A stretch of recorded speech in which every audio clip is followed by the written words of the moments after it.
Chinese rights activist sentenced to 4 years in prison. A local Bangladeshi maid's employer arrested in suspected abuse case. And in Thailand, an attempt to prevent advanced voting from taking place.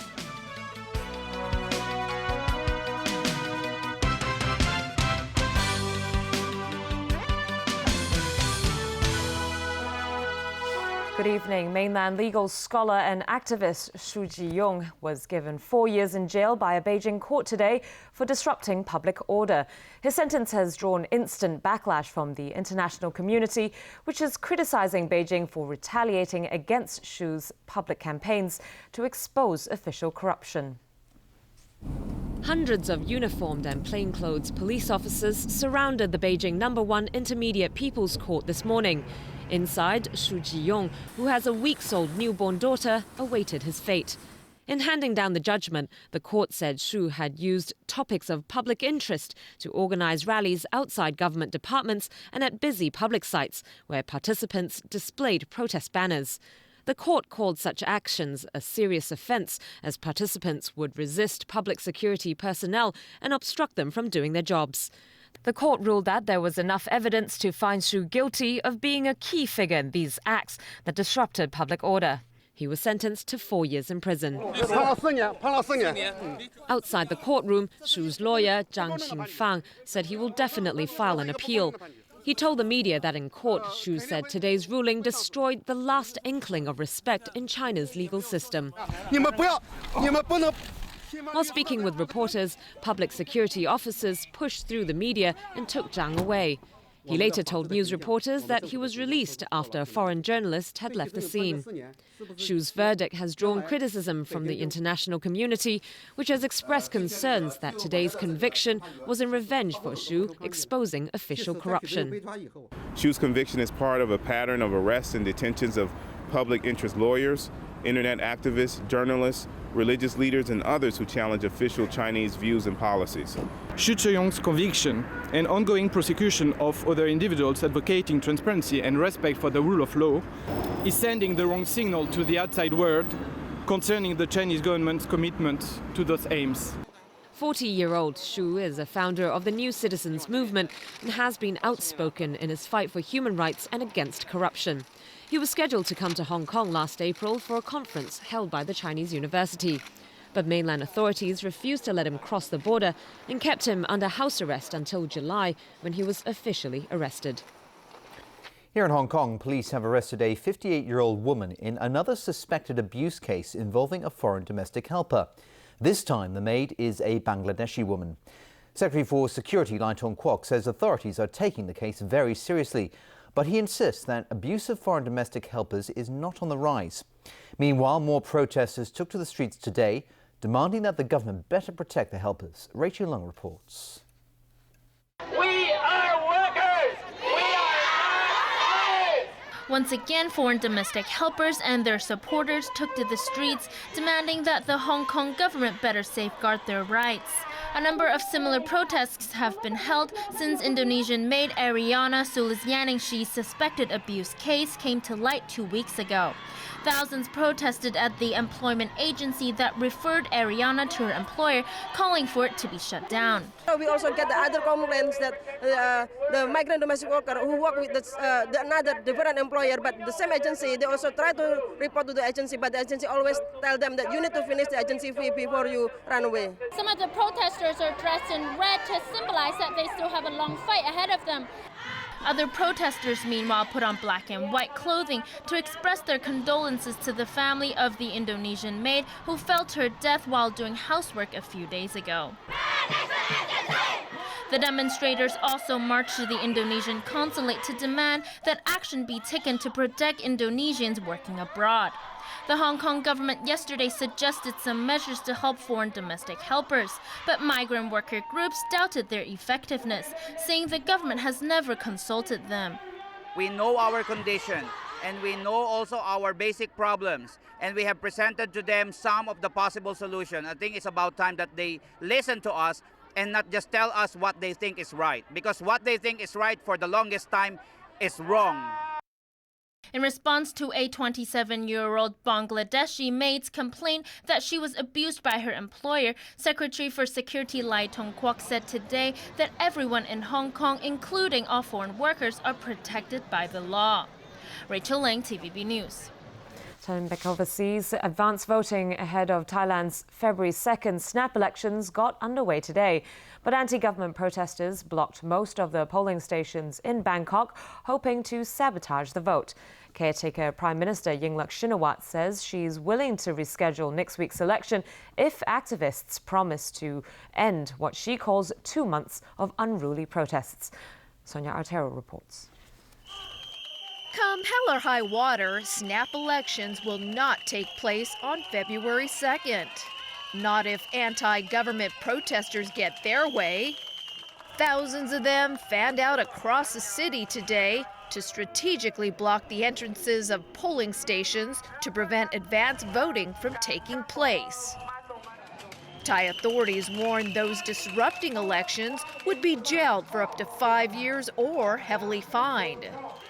Ignoring that threat, many protesters took to padlocking the gates to polling sites. This deputy prime minister confirmed that out of 50 districts in Bangkok, 45 polling stations had to be closed down because protesters were out of control. This man's upset he couldn't exercise his right to vote. It is outrageous that the right to vote is taken away by the act of thuggery by the PDRC. The right to vote is a basic right. It shows that everyone is equal. We are all human, one man, one vote. But the protest movement, led by former lawmaker Suthep Thaugsuban, claim they never physically blocked voters. They merely protested in front of election units. More complaints were lodged in other parts of the country where advance voting was reportedly disrupted in 10 of Thailand's 76 provinces. One election commission representative claims they had to shut down voting at the Dusit district because voter safety was at risk. Yingluck vows to reschedule the election if mass demonstrations come to an end. But protesters don't trust her to run a clean election. They believe she leads a corrupt government and must resign. Even the Election Commission is calling for a delay. It insists Thailand is too unsettled for a vote to proceed. A call that appeases protesters who want an unelected People's Council installed before any vote is held. Sonia Artero, TVB News. Ukraine's opposition says protests will continue despite an offer from the president to make a key opposition leader prime minister. The opposition is not convinced that President Viktor Yanukovych is genuinely interested in the reforms it's calling for. It was supposed to be an olive branch to try and placate the opposition. But today, opponents of Ukrainian President Viktor Yanukovych vowed to continue their campaign against his administration, which has seen parts of the capital resemble battlegrounds. Last night, Yanukovych offered to make a leading opposition member prime minister, give amnesty to those who have clashed with police, and usher in constitutional reforms. But at a rally overnight, Arseniy Yatsenyuk, the man whom Yanukovych offered the post of prime minister to, remained lukewarm to the deal. Former heavyweight boxer and now one of the key leaders of the opposition, Vitaly Klitschko, who was offered the post of deputy prime minister, also remained defiant towards Yanukovych. Still, opposition leaders must also be uneasy that appeals for demonstrators not to get violent have often fallen on deaf ears. Yatsenyuk has been booed when calling for restraint, while Klitschko was even sprayed with fire extinguisher at one point. Ukraine's interior minister said earlier that police could respond with even greater force if the demonstrations descend into more violence. Over in neighbouring Poland, the European Council president said the violence was unacceptable, but seemed to blame Ukrainian authorities for the escalation. I strongly deplore and condemn the unjustified use of force and brutality by the Ukrainian authorities against demonstrators. Recent restrictions on fundamental freedoms, including freedom of expression, freedom of assembly, and freedom of the press, will not solve the crisis. It will only further destabilize the country. This is the responsibility of the Ukrainian authorities. A special emergency session of Parliament will be held on Tuesday. It's expected lawmakers will try and push for new elections, a temporary government reshuffle and an amendment to a controversial anti-protest law. The death toll from clashes during yesterday's protests in Egypt rose to 49. The fighting erupted on the third anniversary of the historic 2011 uprising that toppled autocrat President Hosni Mubarak. Thousands rallied in Tahrir Square in support of Army Chief General Abdel Fattah al-Sisi. He overthrew Egypt's first democratically elected president, Mohamed Morsi. But in Alexandria, shots rang out when security forces cracked down on opponents of the army-backed government which replaced Morsi. Celebrations also ended in violence in Sinai.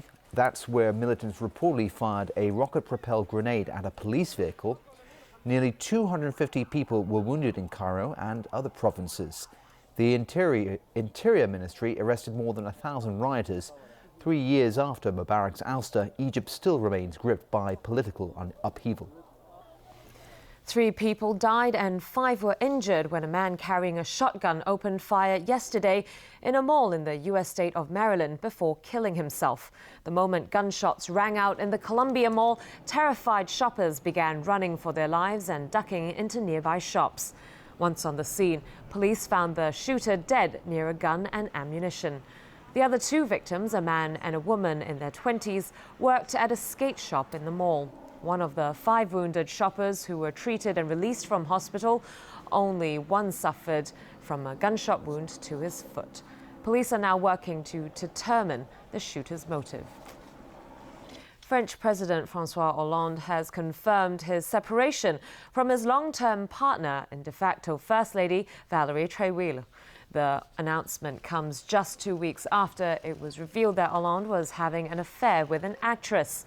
Hollande has sought to put an end to the speculation about his private life, and last night's brief statement is being seen as a step towards that direction.